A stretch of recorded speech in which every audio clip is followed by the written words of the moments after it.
ভূ রাজনীতির ক্ষেত্রে কোথায় কি হচ্ছে, কেন হচ্ছে, কতদিন ধরে হচ্ছে বা কি কারণে হচ্ছে, এ সকল বিষয়ভিত্তিক অনুষ্ঠান দ্য জিওপলিটিক্যাল শো চেসবোর্ডে আপনাদের সকলকে স্বাগতম।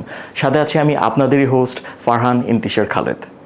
বাংলাদেশ এবং বহির্বিশ্বে ঘটে যাওয়া বিভিন্ন জিওপলিটিক্যাল ফিনোমেনা অর্থাৎ ভূরাজনৈতিক ঘটনা আপনাদের সামনে সিস্টেম্যাটিকভাবে তুলে ধরা এবং সেই সিস্টেম্যাটিক এক্সপ্লেনেশনকে আরও একটু কম্প্রিহেন্সিভ করার জন্য এক্সপার্ট অপিনিয়ন দিয়ে ভ্যালিডেট করার জন্যই মূলত আমাদের শোটি গড়ে তোলা হয়েছে। আশা করি প্রত্যেকটি এপিসোড থেকে আপনারা সকলেই কিছু না কিছু শিখে যেতে পারবেন। আমাদের আজকের টপিক বাংলাদেশের পররাষ্ট্রনীতি, তবে to be more specific Bharat, Pakistan, যুক্তরাষ্ট্র এবং চীনের সাথে বাংলাদেশের পররাষ্ট্রনীতির বিবর্তন এবং এই সম্পর্কটা অর্থাৎ এই সম্পর্কের ট্রেজেক্টরি ঠিক কোন দিকে আগাচ্ছে। তবে দাঁড়ান, মূল বক্তব্য অর্থাৎ মূল আলোচনা যাওয়ার আগে আমরা এই বিষয়ে ছোট্ট একটা ভিডিও দেখে আসি।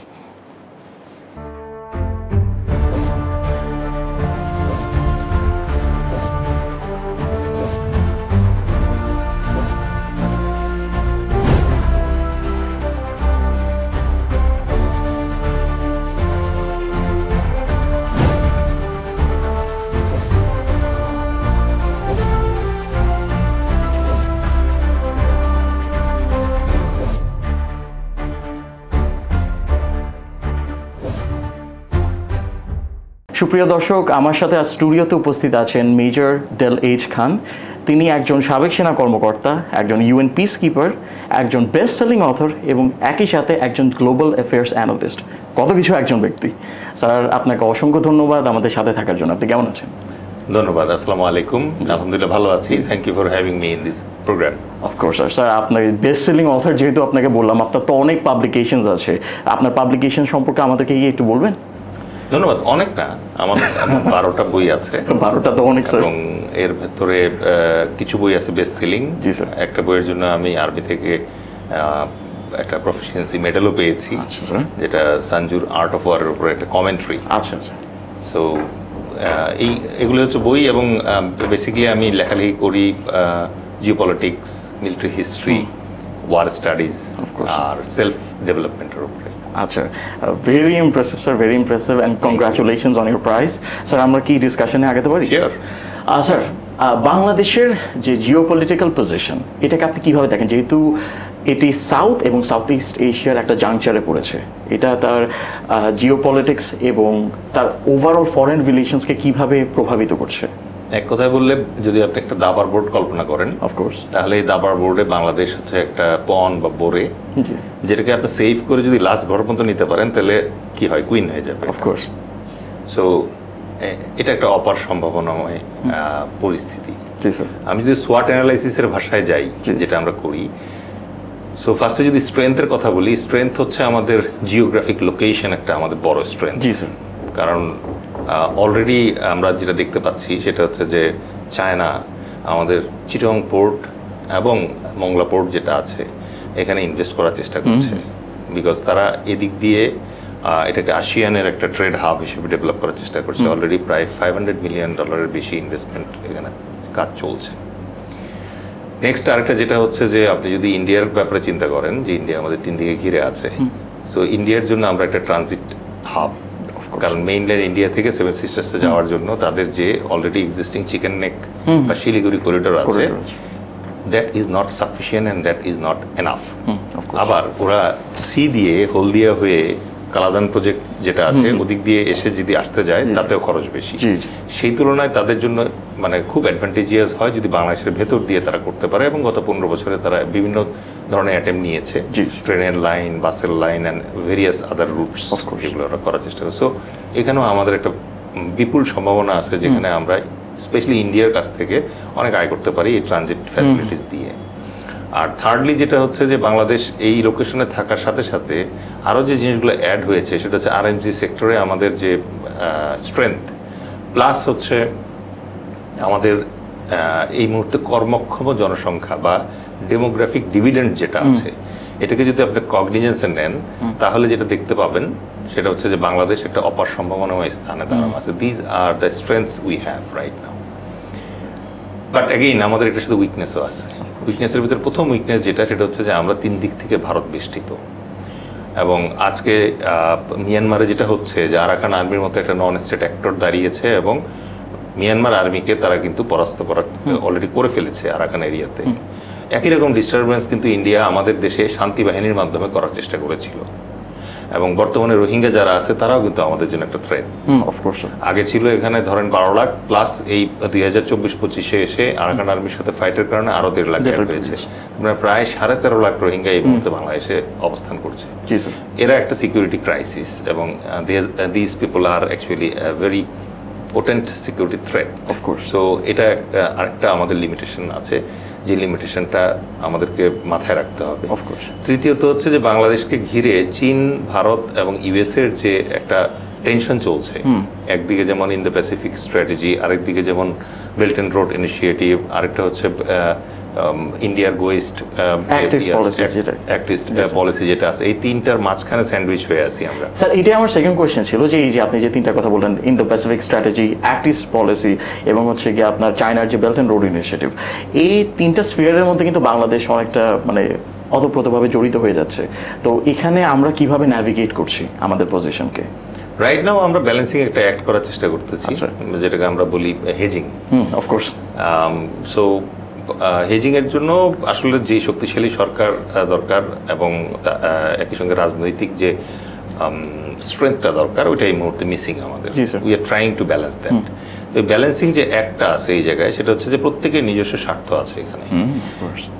ইন্দো প্যাসিফিকে ইউএস এর স্বার্থ যেটা, সেটা খুবই প্রমিনেন্ট, এবং এটাই কারণে প্রমিনেন্ট বিকজ ইন্দো প্যাসিফিক যদি সে ডমিনেট করতে না পারে লাইক আটলান্টিক, তাহলে চায়না গ্রো করছে। এখানে আবার চায়নার জন্য খুব ইম্পর্টেন্ট হয়ে দাঁড়াইছে যে ইউএস এর যে ইন্দো প্যাসিফিক ইন্টারেস্ট আছে, এটা বেল্ট অ্যান্ড রোড ইনিশিয়েটিভের মাধ্যমে কার্ভ করতে হবে তাকে, বোথ ফিজিক্যালি অ্যান্ড ডিজিটালি। তো এটা করার দরকার কি, কারণ মালাক্কা প্রণালী হয়ে তাকে লজিস্টিক্স নিয়ে যেতে হয়, সাপ্লাই চেইনটা হচ্ছে মালাক্কা হয়ে গেছে। মালাক্কা এরিয়াটা আবার স্ট্রংলি ইউএস ফোর্সেস দ্বারা গার্ডেড। সুতরাং সে এখন অ্যাগ্রেসিভলি যেটা চাচ্ছে সেটা হচ্ছে যে একটা অল্টারনেটিভ রুট বের করতে টু বে অফ বেঙ্গল। আচ্ছা, তো এইটা বের করার জন্য সে এখন এই যে প্রায় $2 বিলিয়ন সে বিনিয়োগ করেছে আরাকানে। কারণ তারা আরাকানের যে আছে কেদেপো যে এরিয়াটা আছে, ওখান থেকে গ্যাসের লাইন এবং তেলের লাইন, যেটা সরাসরি কুনমিং হয়ে মেইনল্যান্ড চায়নায় চলে যাবে ওই সিমেকের মধ্য দিয়ে। হ্যাঁ, তো এখন এই লাইনটা তারা ডেভেলপ করার চেষ্টা করছে। তারা চেষ্টা করছে যে এই বেল্ট দিয়ে যদি সরাসরি বা চট্টগ্রাম পোর্ট ইউজ করা যায়, তাহলে তাকে মালাক্কা প্রণালী হয়ে যে ঘুরে যেতে হয়, সেই রুটটা ছোট হয়ে যাবে। আর মিনওয়াইল ইন্ডিয়া কন্টিনিউয়াস চেষ্টা করে যাচ্ছে তার যে সেভেন সিস্টার্স আছে, সেটা যেন কোনো কারণে ছুটে না যায়, সেই জন্য এই জায়গাটা করার চেষ্টা করছে। তো এই জন্য তিনটা কান্ট্রি আসলে কখনো কখনো অপোজিং ফোর্স হিসেবে একজন আরেকজনকে ডিটার করার চেষ্টা করছে। তো এই জায়গাটাতে আমাদের একটা বড় থ্রেট যেটা আছে, সেটা হচ্ছে এই তিন পার্টির যে রেশারেশি আছে, এর মাঝখানে আমাদের প্রক্সি হয়ে যাওয়ার একটা ভয় আছে। আচ্ছা, সো আমরা একটা টাইট রোপের উপরে আছি, আমাদের খুব ব্যালেন্স করে মানে আগানো দরকার। প্রশ্নটা যেহেতু ছিল যে আমরা কতটা নেভিগেট করতে পারছি, সেটাতে আমি বলবো যে আমরা এখন ফুল পটেনশিয়াল নেভিগেট করতে পারছি না, because of political dilemma right now in the country.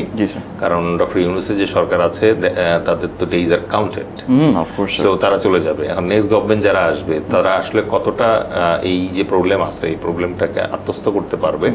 কারণ আমাদের পলিটিক্যাল লিডার যারা আছে, তারা চারিত্রিকভাবে এবং শিক্ষাগত যোগ্যতার দিক থেকে অত্যন্ত দুর্বল। সুতরাং এদেরকে খুব দ্রুত কিনে ফেলা যায়। সো চাইনিজ ওয়ানের এগেনস্টে অথবা ইউএস ডলারের এগেনস্টে তারা পারবে কিনা, এটা মানে এই প্রলোভনের এগেনস্টে তারা সাস্টেইন করতে পারবে কিনা, এটা একটা বড় কোশ্চেন। আচ্ছা, কারণ ইন্ডিয়ান রুপির এগেনস্টেই তো পারে নাই। রাইট নাও বাংলাদেশের একটা বড় পলিটিক্যাল দল ইন্ডিয়াতে অবস্থান করছে, দিল্লিতে তাদের অফিস, ক্যালকাটায় তাদের অফিস। সুতরাং এই বাংলাদেশের যে পলিটিক্যাল লিডারশিপ যেটা আছে, এটা আমাদের দুর্ভাগ্য যে আমাদের পলিটিক্যাল লিডারশিপে গত 54 বছরে আমরা খুব স্ট্রং লিডারশিপ পাই নাই। ভালো একজন দুজন স্ট্রং লিডারশিপ ছিল, তাদেরকে আবার আমরা মেরে ফেলছি। যার ফলে যেটা হচ্ছে যে আমাদের পলিটিক্যাল লিডার যারা আছে, তারা খুব স্মল গেইনেও মানে খুশি হয়ে যায়। গত 54 বছরের হিসাব বাদ দিলে গত 15 বছর যদি আমরা দেখি, প্রতি বছর $16 বিলিয়ন করে সাইফন করে দেশের বাইরে নিয়ে যাওয়া হয়েছে এই পলিটিশিয়ানদের হাত দিয়ে, পলিটিশিয়ানদের মাধ্যমে। তো তাদের একটা বড় সমস্যা যে তারা মাটি নিয়ে ব্যবসা করতে পারে, দেশ নিয়ে ব্যবসা করতে পারে, মা নিয়ে ব্যবসা করতে পারে, এবং এই কারণে একটা বড় সমস্যা হয়ে গেছে যে এদের কাছ থেকে আপনি স্ট্র্যাটেজিক কিছু আশা করতে পারেন না। যেই লোক ছোটখাটো চাঁদাবাজি করে পেট চালায়, তার পরিবার চালায়, তার সন্তানের পড়াশোনা করায়, দেশের বাইরে চিকিৎসা করতে যায়, ঠিক আছে, তার কাছ থেকে স্ট্র্যাটেজিক অ্যাকিউমেন্ট আশা করাই ভুল। অফকোর্স ইভেন সে যখন এই স্ট্র্যাটেজিক, আপনি যদি এখন তাকে বলেন বেল্ট অ্যান্ড রোড ইনিশিয়েটিভে মানে ব্যাপারটাতে আপনার কি রেসপন্স হবে, সে ফার্স্টেই বলবে আমি কত পার্সেন্ট পাবো, পারলে পুরো চীনের উপরে 10% সে খাওয়ার চেষ্টা করবে। তো দিস ইজ ভেরি আনফর্চুনেট। তো আমরা চেষ্টা করছি, আমাদের জনতা দল নামে একটা দল, যেখানে আমরা পৌরিন করার চেষ্টা করতেছি পেশাজীবী যারা, সাবজেক্ট ম্যাটার এক্সপার্ট যারা, তাদেরকে আনার চেষ্টা করছি। তো আমাদের মূল সমস্যা হচ্ছে এটা, আমাদের পলিটিক্যাল লিডারশিপ যতক্ষণ পর্যন্ত শিক্ষিত না হবে, সৎ না হবে, ততক্ষণ পর্যন্ত আসলে আমরা এই ধরনের ব্যালেন্সিং অ্যাক্টে যেতে পারবো না। যে অ্যাকিউমেন্ট বা অ্যাকিউটির একটা অভাব রয়ে গেছে। এক্স্যাক্টলি, আপনি এখানেই লক্ষ্য করে দেখেন যে ডক্টর মোহাম্মদ ইউনূস 20-25 জন উপদেষ্টা নিয়ে কি চমৎকারভাবে মানে পরিস্থিতি ম্যানেজ করে যাচ্ছে গত 1 বছর ধরে। সেখানে 300 জনের বিশাল পার্লামেন্ট নিয়ে সরকার টর্পেট থাকে। So these are very unfortunate thing. আমাদের পলিটিক্যাল ল্যান্ডস্কেপে চেঞ্জ দরকার। We need a Mahathir Mohamad or Lee Kuan Yew. আমাদের এই টাইপের একজন লোক দরকার, যার মানে ক্ষুধা কম, অফকোর্স, এবং যার দেশ গড়ার ব্যাপারে মানে দেশপ্রেমটা আছে, এবং একই সাথে সে যেই ম্যাটারে যে সাবজেক্ট ম্যাটার এক্সপার্ট, তাকে কাজ করতে অ্যালাউ করবে দলীয় পরিচয়ের ঊর্ধ্বে উঠে। Okay sir, I think then we can go for balancing act. Okay sir. Sir, balancing অ্যাক্টের সাথে আমি একটা সম্পৃক্ত একটা কোয়েশ্চেন করি। 5ই জুলাই আপনার আমাদের জুলাই রেভলিউশনের পর 5ই আগস্টের পর স্যার, তো দেখলাম যে স্যার ইন্ডিয়া এবং পাকিস্তান এদের সাথে কিন্তু আমাদের সম্পর্কের একটা এভলিউশন হয়েছে, যে ইন্ডিয়া থেকে কিন্তু আমরা একটা প্যাসিভ অ্যাগ্রেসিভ টোন পাচ্ছি তাদের ফরেন পলিসিতে, এবং is it passive? It's quite aggressive. Let's call it passive aggressive, এবং for the sake of diplomacy। আর সেক্ষেত্রে পাকিস্তানের ক্ষেত্রে দেখলাম স্যার খুবই conciliatory, like they want to befriend us, they want our foreign relations to become more intense, more comprehensive. তো আসলে এই বিবর্তনটা কোন দিকে যাচ্ছে ইন্ডিয়া এবং পাকিস্তানের সাথে ইন রিলেশন টু বাংলাদেশ? ইন্ডিয়ার সাথে আমাদের রিলেশনশিপ প্রতিবেশী সুলভ, এবং আপনি বেশ কিছু জিনিস আছে যেগুলো চেঞ্জ করতে পারবেন না। অফকোর্স, যেমন আপনার বাবা মা, আপনার সন্তান, আপনার ভৌগোলিক প্রতিবেশী, এটা যেভাবে আছে এইভাবেই আপনাকে অ্যাকসেপ্ট করতে হবে। ভারত দুর্ভাগ্যজনকভাবে আমাদেরকে 3 দিক থেকে ঘিরে রেখেছে, এবং ভারতের ব্যাপারে আমাদের যে জিনিসটা মাথায় রাখতে হবে সেটা হচ্ছে, ভারত এমন একটা রাষ্ট্র যে 1947-এ স্বাধীনতা লাভ করার পর গত 2025 সাল যদি আমি কনসিডারেশনে ধরি, এর ভেতরে বাংলাদেশের চেয়ে বড় এরিয়া সে বেদখল করেছে। জি স্যার। ভারত একমাত্র রাষ্ট্র আধুনিক পৃথিবীতে যে আক্রমণ করে হায়দ্রাবাদের মতো একটা রাষ্ট্রকে দখল করে নিজের ম্যাপের ভিতর ঢুকিয়ে ফেলেছে। ভারত একমাত্র রাষ্ট্র যে রাষ্ট্রটা সিকিমের মতো একটা ছোট্ট যে রাষ্ট্র ছিল, সেই রাষ্ট্রটাকে জবরদখল করে তাদের একটা প্রদেশ বানিয়ে ফেলেছে। সুতরাং এই ধরনের উদাহরণ যখন আপনি একজন প্রতিবেশীর কাছ থেকে পাবেন, তখন প্রতিবেশী হিসেবে আপনি ভীত হওয়ার যথেষ্ট কারণ আছে, সতর্ক হওয়ার যথেষ্ট কারণ আছে। ভারত স্বাধীনতা যুদ্ধের সময় চেষ্টা করেছিল চুক্তি করে আমাদেরকে তাদের একটা করদ রাষ্ট্র বানানোর, যেখানে তাদের 3 নম্বর পয়েন্ট ছিল যে বাংলাদেশের নিজস্ব কোনো সেনাবাহিনী থাকবে না, ঠিক আছে, এবং বাংলাদেশের সিভিল অ্যাডমিনিস্ট্রেশন যেটা আছে সেটাও ইন্ডিয়ান অফিসার দ্বারা পরিচালিত হবে, এবং অ্যাকর্ডিংলি তারা বেশ কিছু ডিসিএসপি পাঠিয়ে দিয়েছিল। কিন্তু পরবর্তীতে আমরা এটা থেকে বের হয়ে আসতে পারছি, কারণ আমাদের দেশপ্রেমিক সেনাবাহিনী তখন জাস্ট যুদ্ধের পরপর বেশ স্ট্রং একটা পজিশন নেওয়ার কারণে আমরা এটা থেকে বের হয়ে আসতে পারছি। এখন ভারতের এই মুহূর্তে বাংলাদেশের কাছে চাওয়া কি? যেহেতু দখল করে ফেলতে পারতেছে না প্রদেশ হিসেবে, সেহেতু বাংলাদেশের কাছে ভারতের চাওয়া খুব পরিষ্কার, সেটা হচ্ছে যে 7 সিস্টার্সে যাওয়ার রাস্তা দরকার। এখন এই রাস্তা সে ছলে বলে কৌশলে নেওয়ার চেষ্টা করছে। তো 5ই আগস্টের আগ পর্যন্ত তো অলমোস্ট করেই ফেলেছিল সব কিছু। সিকিমের ক্ষেত্রে তাই হয়েছে, একসময় হঠাৎ করে ওদের পার্লামেন্টে বললো আমরা ভারতের সাথে জয়েন করবো, এবং সবাই ভোট দিল যে হ্যাঁ জয়েন করবো, এবং সিকিম চলে গেল, ঠিক আছে। বাংলাদেশের পার্লামেন্টও আস্তে আস্তে ওদিকে যাচ্ছিল। আপনি এখন দেখেন যে শেখ হাসিনা কোথায় আছে, মোদির পাশেই আছে, ওখানে বসে অফিস করছে। সুতরাং we were in that train, মানে আগামী 4-5 বছর পরে you could have Indian passport in your hand, হইতেই পারতো। এবং পৃথিবী এখন একটা ফানি প্লেস। গাজায় এখন যে পরিমাণে দিন সকালে বিকালে ক্যামেরার সামনে বাচ্চা মারতেছে, মারতেছে, কিছু করতে পারতেছি আমরা? কিছু করতে পারতেছি না। কালকে যদি ইন্ডিয়া এই কাজটা করতো, পৃথিবী কিছুই বলতো না, চুপচাপ থাকতো, ঠিক আছে। আজকে মিয়ানমার আমাদের বাংলাদেশের ভেতরে 12 লাখ প্লাস অ্যানাদার মানে 1.5 লাখ, প্রায় 13.5 লাখ রোহিঙ্গা দিয়ে রাখছে। রোহিঙ্গারা কোন দেশের নাগরিক? তাদের তো কোনো নাগরিকত্বই নেই স্যার। না, বেসিক্যালি তারা আসছে থেকে মিয়ানমার থেকে। তা আপনার স্টুডিওতে এসে যদি আমি জবরদখল করে বসে থাকি, এটা আসলে আপনার স্টুডিও না, কারণ আপনি তো আমাকে সরাতে পারতেছেন না। Of course sir. সো একই রকম ভাবে বাংলাদেশের 8,000 একর জায়গা দখল করে যখন আরেকটা দেশের প্রায় 13 লাখ মানুষ ওখানে বসে থাকে, এবং তাদেরকে যখন আপনি সরাতে পারেন না, আসলে ওই ল্যান্ডটা আপনি হারায় ফেলছেন। Of course. And this is provocative মানে জব ডান, এবং this can be considered as an act of war. এখন বাংলাদেশের ওই সামরিক সামর্থ্য নাই বলে মিয়ানমারের সাথে যুদ্ধ করতে পারতেছে না। জি, স্যার। আদারওয়াইজ আজকে যদি আমাদের 2 স্কোয়াড্রন মাল্টি রোল রাফেল থাকতো অথবা F-35 থাকতো, তাহলে একটা রোহিঙ্গাও আমাদের দেশের ভিতরে আসতো না। Coming back to the point of China, Pakistan and India, তো Indian intention is very clear. 5ই আগস্টের পরে তারা প্রথমে যেটা করছে, ডক্টর মোহাম্মদ ইউনুসকে জঙ্গি সাজানোর চেষ্টা করছে। এখন doctor Mohammad Yunus clean shape মানুষ, দাড়ি নাই, ইন্টারন্যাশনালি সবাই চেনে, তাকে জঙ্গি হিসেবে প্রুফ করাটা খুব ডিফিকাল্ট। Of course sir. যদি আল্লাহর হস্তে দাড়ি থাকতো তাহলে আজকে আপনি দেখতেন যে ডক্টর মোহাম্মদ ইউনুস বিশাল জঙ্গি। ইন্ডিয়ান মিডিয়া এটা ট্রাই করছে, জি স্যার, এবং ইন্ডিয়ান মিডিয়া অ্যাক্টিভলি ট্রাই করেছে এবং এমন পর্যায়ে পর্যন্ত ট্রাই করেছে ডক্টর মোহাম্মদ ইউনুস অ্যান্টনিও গুটেরেসকে বলতে বাধ্য হয়েছে যে ইন্ডিয়ান মিডিয়া আমাদের এগেইনস্টে যে প্রোপাগান্ডা ক্যাম্পেইন চালাচ্ছে এটা একটু আন্তর্জাতিকভাবে থামানো দরকার। ঠিক আছে, so Indian intention is very clear. তাদের সাথে আমাদের ট্রেড ডেফিসিট যদি আপনি লক্ষ্য করেন 2022 এবং 23 সালে $18 বিলিয়ন ট্রেড হয়েছে, তার ভিতরে $2 বিলিয়ন আমরা করেছি, বাকিটা ওরা করেছে। এই যে ডেফিসিট আছে, এই ডেফিসিট থেকে আমাদের বেরোতে হবে। ইন্ডিয়া ক্রমাগতভাবে আমাদের মানসিকভাবে ছোট করার চেষ্টা করে যাচ্ছিল। যেমন আমাদের দেশের শিক্ষা ব্যবস্থাকে তারা পরিকল্পিতভাবে ধ্বংস করার চেষ্টা করেছে যাতে আমাদের দেশে ভালো ডাক্তার না হয়। আমাদের দেশে ভালো ডাক্তার যদি না হয় তাহলে ভালো হাসপাতাল হবে না, ভালো হাসপাতাল যদি না হয় তাহলে চিকিৎসার জন্য আমরা ইন্ডিয়ার উপরে ডিপেন্ডেন্ট থাকবো। শুধুমাত্র আপনি ডাক্তারের কথা বাদ দেন, আপনি পেঁয়াজের কথা চিন্তা করেন। একটা সময় মানে আমরা বিলিভ করতে শুরু করছিলাম যে ইন্ডিয়ার বড় বড় পেঁয়াজ ছাড়া পৃথিবীতে আর কোথাও পেঁয়াজ উৎপন্ন হয় না, এবং আমরা ইন্ডিয়ান পেঁয়াজ ছাড়া না খেয়ে মারা যাবো। ঠিক আছে, বাট এখন কিন্তু আমাদের ইন্ডিয়ান পেঁয়াজ ছাড়াই চলছে। এক সময় তারা আমাদেরকে বিলিভ করানোর চেষ্টা করেছিল যে ইন্ডিয়ান গরু ছাড়া আমাদের দেশের মানুষ গরুর মাংস খেতে পারবে না এবং প্রোটিনের ডেফিসিয়েন্সিতে মারা যাবে। ফাইনালি আমি যেটা বলার চেষ্টা করছি যে ইন্ডিয়া আমাদের দেশে 54টা নদী আছে, এই 54টা নদীর উপরে প্রায় 4,500 বাঁধ দিয়েছে। আমরা শুধুমাত্র জানি হচ্ছে ফারাক্কাবাদের কথা আর তিস্তা ব্যারেজের কথা। এটা আমাদের দুর্ভাগ্য যে আমাদের ইয়াং জেনারেশন যারা আছে তারা এই ব্যাপারে বেখেয়াল। তাদের এটা অ্যাক্টিভলি জানা উচিত এবং তাদেরকে মানে খুব কেয়ারফুলি ইন্ডিয়ার হেজিমনি যেটা আছে এটা দেখা উচিত। ইন্ডিয়া অলরেডি পাকিস্তানের এগেইনস্টে পানি নিয়ে যুদ্ধ করছে, বাঁধ ভেঙে দিয়েছে, বাঁধ খুলে দিয়েছে এবং পাকিস্তানের একটা অংশ প্লাবিত হচ্ছে। কথিত আছে যে নতুন যদি কোনো বিশ্বযুদ্ধ হয় সেই বিশ্বযুদ্ধ হবে পানি নিয়ে। সুতরাং আমাদের দেশের সাথে ইন্ডিয়ার যে পানির নদীগুলোর উপরে যে বাঁধ আছে, এই বাঁধগুলোর কারণে টুডে অর টুমোরো ইন্ডিয়ার সাথে হয় আমাদের মিশে যেতে হবে, না হয় ইন্ডিয়ার সাথে যুদ্ধ করতে হবে। আমরা কি রেডি? আমরা এখন রেডি না। নাও coming to the point of Pakistan. Pakistan আমাদের সাথে একসময় ছিল ভৌগোলিক বাস্তবতা এবং ঐতিহাসিক বাস্তবতার কারণে পাকিস্তান এবং আমরা 1400 কিলোমিটার গ্যাপ থাকার পরেও একটা রাষ্ট্র হিসেবে সারফেস করেছিলাম। এটার পিছনে কারণ ছিল। যদি উপযুক্ত কারণ না থাকতো তাহলে আমরা আসাম ত্রিপুরার মতো বাংলাও পশ্চিমবঙ্গের সাথে অ্যাড হয়ে ইন্ডিয়ার আন্ডারে থাকার কথা ছিল। সুতরাং এটা যেহেতু হয় নাই, সুতরাং এই সংক্ষিপ্ত আলোচনায় আমি আর ডেপতে যাচ্ছি না, কিন্তু এটা বুঝতে হবে যে বাংলাদেশ একটা সেপারেট কান্ট্রি হিসেবে, মুসলমান রাষ্ট্র হিসেবে এই জায়গায় ইমার্স করেছে। এটার পিছনে ঐতিহাসিক কারণ আছে এবং বাস্তবতা আছে। 1971 সালে ইন্ডিয়া চেষ্টা করেছিল একবার বাংলাদেশকে মানে ক্যাপচার করে ফেলার জন্য, কিন্তু এটা সম্ভব হয় নাই কারণ বাংলাদেশের মানুষ আসলেই স্বাধীন চেতা এবং এখানে থাকতে চায়। ইন্ডিয়া যেহেতু আমাদের সাথে উন্মুক্তভাবে শত্রুতা করছে, সুতরাং ইন্ডিয়ার সাথে আমাদের ততক্ষণ পর্যন্ত রেজিস্ট্যান্স ক্রিয়েট করতে হবে যতক্ষণ পর্যন্ত ইন্ডিয়া বাধ্য না হয় আমাদের সাথে ন্যায্যতা এবং বন্ধুত্বপূর্ণ আচরণ করতে। অফকোর্স, সুতরাং আমাদেরকে ওই ক্যাপাসিটি গেইন করতে হবে যে ইন্ডিয়ার সাথে চোখে চোখ রেখে আমরা যেন কথা বলতে পারি। আর ইন্ডিয়ার সাথে চোখে চোখ রেখে কথা বলার জন্য এই মুহূর্তে পাকিস্তানের বন্ধুত্ব আমাদের দরকার। এখন ইন্ডিয়া যেহেতু বড় ভাই সুলভ আচরণ করছে আমাদের সাথে, বরং বিমাতা সুলভ আচরণ করছে এই মুহূর্তে, সো এই মুহূর্তে পাকিস্তান এই অ্যাডভান্টেজটা নেওয়ার চেষ্টা করছে। পাকিস্তান নিজের গরজেই আমাদের সাথে ফ্রেন্ডশিপ করার চেষ্টা করছে।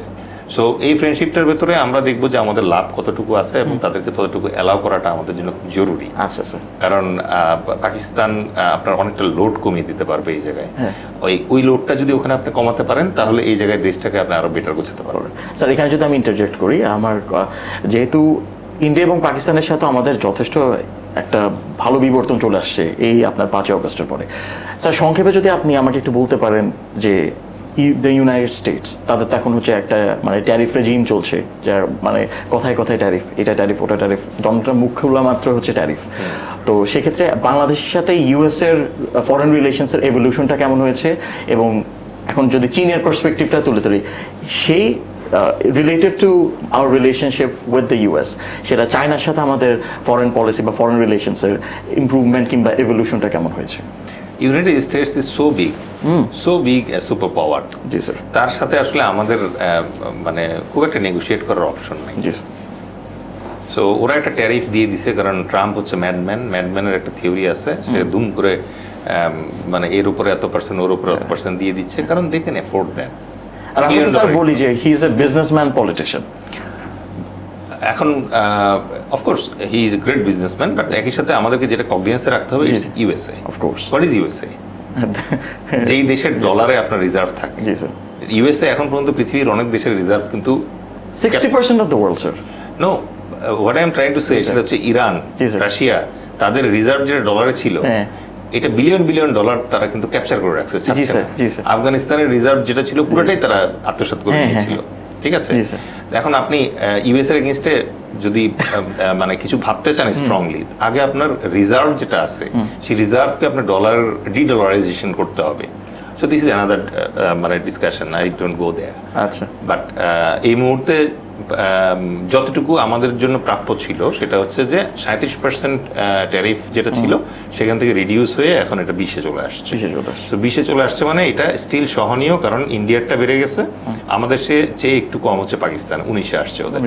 সো দ্যাট ইজ আমি বলবো যে ফেভারেবল সিনারিও ফর আস, যেখানে আমরা ইয়ের সাথে ইউএস এর সাথে ট্রেড করতে পারছি।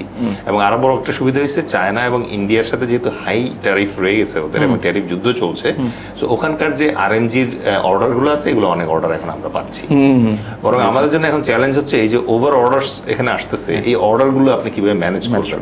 ম্যানেজ করতে না পারলে তখন আবার সমস্যা হয়ে যাবে যে আপনি একই ব্যবসা জয়েন্ট ভেঞ্চারও করতে পারেন, আবার শুধুমাত্র থার্ড পার্টি হিসেবে তার টি শার্ট বানায় দিয়ে তার নামে দিয়ে দিতে পারেন। So that is the textile area where opportunity এসছে এবং এই অপরচুনিটি কাজে লাগানো যেতে পারে। সো ইউএস এর সাথে আমি যেটা বলবো যে অলরেডি এই যে বোয়িং কেনা এবং অন্যান্য কিছু করে ট্রেড ডেফিসিটটা কমানোর চেষ্টা করছি, আমাদের এখানেই থাকতে হবে। বাট যেটা আমরা করতে পারি সেটা হচ্ছে ইন্দো প্যাসিফিকের জন্য তাদের যে স্ট্র্যাটেজি আছে ওই স্ট্র্যাটেজির অ্যাডভান্টেজটা আমরা নিতে পারি। কিভাবে নিতে পারি? একটা হচ্ছে যে সিকিউরিটি এক্সচেঞ্জের মাধ্যমে, যেমন ওই যে জেসমিয়া যে চুক্তি আছে ওই চুক্তিটার অ্যাডভান্টেজ নেওয়া, এবং তাদের ইউএস এর যে স্ট্রং প্রেজেন্স এখানে দরকার, ওরা যেটা চাচ্ছে সেই প্রেজেন্সটাকে আমরা কতটা ম্যানেজ করতে পারি। 2028 সালের ভিতরে এক্সপেক্টেড যে চায়না আমাদের সিতে ওদের একটা নেভাল বেস চাইতেও পারে। ঠিক আছে, সো ওরা যদি একটা নেভাল বেস চায় তাহলে ইউএস ওটা কিভাবে রিয়াক্ট করবে এবং সেটা কিভাবে আমরা ম্যানেজ করব, এটা নিয়ে আমাদের ডিপলি চিন্তা ভাবনা করা দরকার। আর অন্য আরেকটা অ্যাঙ্গেল যেটা হয়েছে যে যেহেতু চায়না ইন্ডিয়ার সাথে ইউএস এর রিলেশনটা ট্যারিফের কারণে একটু এখন একটা হিকাপ চলছে, সাডেনলি আমরা দেখছি যে ইন্ডিয়া চায়নার সাথে একটু ঘেঁষাঘেঁষি করার চেষ্টা করছে। সো অনেকেই এটাতে একটু মিসআন্ডারস্ট্যান্ড করে যে মোদির সাথে শি জিনপিংয়ের একটা ছবি দেখলেই ভাবে যে সব বোধহয় এক হয়ে গেল, তা না।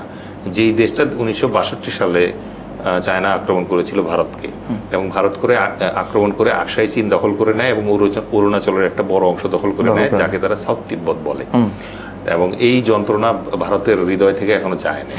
সুতরাং এই যন্ত্রণা নিয়েও তাকে এখন যেতে হচ্ছে চীনের কাছে। চীন is playing a big game. তো ওই বিগ গেমে ন্যাচারালি তার যে নিয়ারেস্ট, মানে আপনি যখন দৌড় দিবেন, দৌড়ের সময় আপনি দেখবেন আপনার কোনোর সাথে যার কোনোই ঘষাঘষি করতেছে তাকে আপনি দ্রুত অতিক্রম করার চেষ্টা করেন, কারণ তার সাথে আপনার ডিস্টেন্স যত বাড়বে তত আপনার চ্যাম্পিয়ন হওয়ার সম্ভাবনা বেশি। সুতরাং আই ডোন্ট থিঙ্ক যে ইন্ডিয়া চায়নার কাছ থেকে খুব বেশি কিছু পাবে। India is going through a bad patch. Bad প্যাচের সময় অনেক সময় মানে দেশের রাষ্ট্রনায়ক যারা থাকে তারা উল্টাপাল্টা কাজ করে। আমি শুধু আশা করি যে ওরা এমন কোনো উল্টাপাল্টা কাজ না করুক যার জন্য আমাদেরকে বিপদে পড়তে হয়। আচ্ছা স্যার, ওকে স্যার। স্যার, জিওপলিটিক্সের একটা কথা আছে, there are no permanent friendships but permanent national interest. তো স্যার, বাংলাদেশ যে এতগুলো দেশের সাথে ইন্টারঅ্যাক্ট করছে, যে আমরা চায়নার কথা বললাম, আমরা ইউএসের কথা বললাম, আমরা অফকোর্স আমাদের নেইবার্স ইন্ডিয়ার পাকিস্তানের কথা বললাম, তো এই যে ইন্টারঅ্যাকশনগুলো চলছে এখানে কি আমাদের যে ন্যাশনাল ইন্টারেস্ট আছে আমরা কি রিয়েলাইজ করতে পারছি যতটুকু আমরা চাচ্ছি? Thank you. Of course, realize করতে পারছি বলে you are asking me this question. Of course. So realization is there, but thing is that আমরা কি prepare কিনা? Okay. That is a question. Yes, sir. বাংলাদেশের বেশিরভাগ মানুষ বাংলাদেশের প্রধান দুটো সমস্যা সম্পর্কে খুব একটা জানে না। এক নম্বর সমস্যা হচ্ছে পার্বত্য চট্টগ্রামের সমস্যা, যেখানে একটা বিচ্ছিন্নতাবাদী আন্দোলন চলছে এবং ওই অংশটাকে তারা ইন্ডিয়ার মদদে চেষ্টা করে বাংলাদেশ থেকে আলাদা করে ফেলতে। আগে ছিল শান্তি বাহিনী, তারা চাইতে ওখানে জম্মু ল্যান্ড প্রতিষ্ঠা করতে, আর এখন আসছে হচ্ছে ওই যে নাথান বমের বাহিনী, যারা এখানে বম ল্যান্ড টাইপের কিছু একটা করতেছে। মানে সবাই চাচ্ছে ওখানে কিছু একটা করতে। সো এই একটা থ্রেড যেটা সম্পর্কে আমাদের দেশের ইয়াং পপুলেশন যারা আছে, বেস পপুলেশন যারা আছে, তারা খুব কেয়ারলেস। হঠাৎ করে যখন তারা বলে যে আদিবাসী বললে আমরা খুশি হই, আপনি খুশি হইলেই তো মনে করেন যে বিলাইকে আমি সিংহ বলবো না। অফকোর্স আমাদের ইয়াং জেনারেশন যারা আছে তারা এটা নিয়ে বোঝার চেষ্টা করতেছে না যে উপজাতি হঠাৎ করে কেন আদিবাসী হওয়ার চেষ্টা করতেছে, তাই না? এটা তো শামসুদ্দিনের হঠাৎ করে স্যাম নাম ধারণের মতো ব্যাপার না, এটার পেছনে একটা গ্লোবাল পলিটিক্স। অফকোর্স এই পলিটিক্সটা মানে বোঝার চেষ্টা করছি না আমরা, এটা একটা সমস্যা। 2 নম্বর সমস্যা হচ্ছে রোহিঙ্গাদের ব্যাপারটা। অলরেডি 13.5 লাখ বাংলাদেশে আছে, একজন রোহিঙ্গা ফেরত যায় নাই। সুতরাং এই রোহিঙ্গা রিপ্যাট্রিয়েশন যদি না হয় আর এটা যদি বাংলাদেশে ছড়ায় যায় তাহলে this is going to B another crisis for us. 3 নম্বরের সমস্যা যেটা, সেটা হচ্ছে বাংলাদেশের সামরিক সক্ষমতা অত্যন্ত দুর্বল।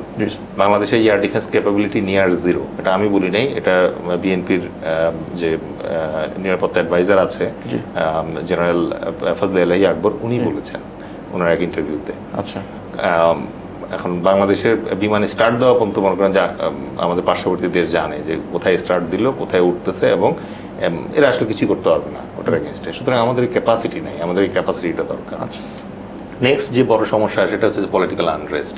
পলিটিক্যাল আনরেস্ট এই কারণে যে আমাদের দেশের যে জনসংখ্যা আছে এরা খুব ইনডিসিপ্লিন।